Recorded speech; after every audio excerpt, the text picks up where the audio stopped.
আসসালামু আলাইকুম এভরিওয়ান। হঠাৎ উদ্যোক্তার পক্ষ থেকে আবারও একটা ভিডিও নিয়ে চলে আসলাম। আজকের ভিডিওটা হচ্ছে আমি কিছু বাঁশ কাটতেছি। দেখেন এই বাঁশগুলা কাটবো, এরপরে এই বাঁশগুলা ঝাড় থেকে কাটতেছি, কাইটা নামাবো অনেকগুলা বাঁশ, প্রায় 12টা।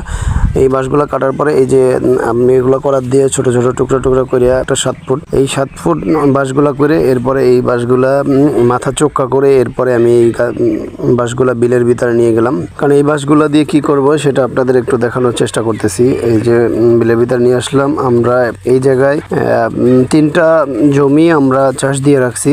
আমরা সুন্দর করে বেড করতেছি যাতে এগুলা কৃষি করব, সেই প্ল্যানিংয়ে আমরা চাষ দিয়ে এরপরে মোটামুটি একটা প্রস্তুত করতেছি। তো এখন এগুলো যদি কৃষি করি তাইলে আশেপাশে অনেক গরু ছাগল চড়ায়, এইগুলা নষ্ট করবে, সেই গরু ছাগল না চড়াইতে পারে। এই জন্য এই যে দেখেন এই গরু এখনো মাঠের ভিতরে বাঁধা আছে। এই গরুগুলাই আমাদের অনেক ডিস্টার্ব করবে বা প্রবলেম করবে। এই জন্য এই যে দেখেন এই বাঁশগুলা কেটে নিয়ে আসলাম। আসার পরে এই যে বাঁশগুলা গাইরে দিছি, এরপরে এই বাঁশগুলার সাথে আমরা সুন্দর করে নেট দিব। এই যে বাঁশগুলোর চারদিকে আমরা এই বাঁশগুলো গাইরে দিছি।